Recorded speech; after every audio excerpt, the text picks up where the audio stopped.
আজকে রান্না করব পাক্কি বিরিয়ানি। তো চলেন কি, কি লাগে সেগুলো একটু দেখে আসি। সর্বপ্রথমে লাগবে গরুর গোশ, বিরিয়ানি মসলা আর হচ্ছে গিয়ে বাসমতি চাল।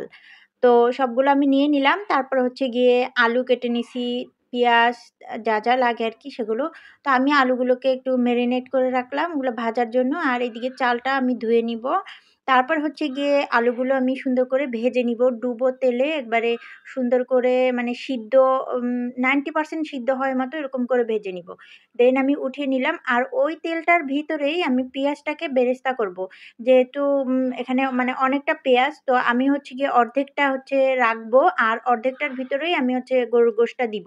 তো সেজন্য আমি ওই তেলটার মধ্যেই সবগুলো ভেজে নিয়ে তারপরে কিছুটা উঠিয়ে নিলাম বেরেস্তা আর বাকিটার ভিতরে গরুর গোশটা দিয়ে আমি গোশটাকে সুন্দর করে ভেজে নিলাম। তারপরে হচ্ছে মসলাটা দিয়ে দিলাম বিরিয়ানি যে প্যাকেট মসলা। তো আমি আরেকটু কালার করার জন্য আর হচ্ছে একটু স্পাইসি করার জন্য আমি কিছুটা মরিচের গুঁড়া দিছি। এটা হচ্ছে অপশনাল আপনারা যাদের ভালো লাগে, ঝাল পছন্দ করেন তারা দিতে পারেন।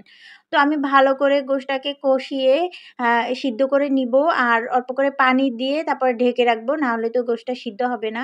তো ওইদিকে গোশটা সিদ্ধ হতে থাক আর আমি বেরেস্তাগুলোকে একটু চিনি দিয়ে গুঁড়ো করে নিচ্ছি। কারণ হচ্ছে গিয়ে বেরেস্তাটা আমি তো ভাতের সাথে মিক্স করে দিব ওইজন্য। আর এদিকে চালটা ধুয়ে আমি পানিটা ঝরিয়ে নিছি। আর এদিকে হচ্ছে গিয়ে আমি গরম পানির ভিতরে কিছু মসলা দিয়ে দিলাম। আপনারা তো দেখতেই পেলেন তেজপাতা, দারচিনি তো দিয়ে চালটা দিয়ে দিলাম। আর বেশ কিছু লবণ দিয়ে দিলাম। লবণটা বেশি দিয়ে দিলাম কারণ পানিটা যেহেতু আমরা ছেঁকবো সেজন্য। তারপরে আমি তেল আর লেবু দিয়ে দিলাম। তেল আর লেবুটা দেওয়ার কারণ হচ্ছে চালটা যাতে ঝরঝরা হয় সেজন্য। তো আমি ঢাকা না দিয়ে চালটা সিদ্ধ করে নিবো। আর এদিকে আমার গোশটাও সিদ্ধ হয়ে গেছে। তো এখন হচ্ছে গিয়ে আমি আলু, পিঁয়াজ আর হচ্ছে গিয়ে মানে পিঁয়াজ বলতে ভাজা পেঁয়াজটা বেরেস্তা আর হচ্ছে গিয়ে কাঁচামরিচ এগুলো দিয়ে আমি হচ্ছে গিয়ে গোশটা ঢেকে রাখবো। আর ওইদিকে আমার ভাতটা যেহেতু সিদ্ধ এখন হয়ে গেছে, এই চালটা তো বাসমতি চালটা হচ্ছে গিয়ে বেশি সিদ্ধ করা লাগে না। ১০ মিনিটের মতো সিদ্ধ করলে এটা হয়ে যায়। তো আমি হচ্ছে গিয়ে এই যে সিদ্ধ করে নিলাম, নিয়ে ছেঁকে নিলাম। তারপর হচ্ছে গিয়ে আমি এই ভাতটা হচ্ছে ওই গোশ আর আলু যেটা আ ওটার ভিতরে আমি দিয়ে দিব।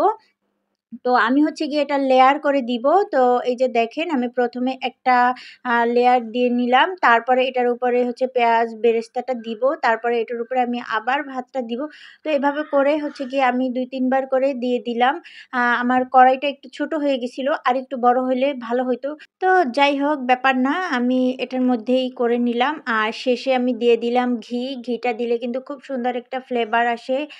ঘিটা অবশ্যই দেওয়ার চেষ্টা করবেন। তো আমি এই যে একটু করে ফাঁকা করে দিলাম। যেহেতু আমার কড়াইটা একটু ছোট হয়ে গেছে, চালটা বেশি হয়ে গেছে। তো ফাঁকাটা করে দেওয়ার কারণে হচ্ছে গিয়ে ওটার ভাপটা উপরের দিকে উঠবে। তো এদিকে আমি কিছুটা ময়দা খাওয়ার যে রুটি বানানোর যে ময়দাটা, আটা ময়দা যেটাই হোক, ওটা আমি গুলিয়ে তারপরে হচ্ছে গিয়ে ঢাকনাটা চারদিক দিয়ে বন্ধ করে দিব। আমি যেহেতু এটা দমে রাখবো তো এটা হচ্ছে গিয়ে পাশ দিয়ে ভাপটা বের হয়ে যাবে। এজন্য যাতে বের না হয় সেজন্য ময়দাটা দিয়ে আটকিয়ে নিলাম। তো এখন হচ্ছে গিয়ে আমি প্রায় ১ ঘন্টার মতো দমে রেখে তারপরে হচ্ছে গিয়ে আমি এটা খুলে ফেলতেছি।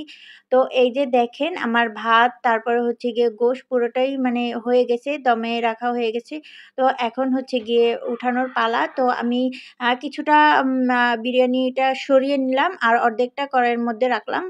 তো আজকে আমরা হচ্ছে গিয়ে ইফতারে এইটা খাবো। তো এজন্য আর কোনো এক্সট্রা ভাজা পোড়া রাখিনি। ফল আর হচ্ছে গিয়ে বিরিয়ানি।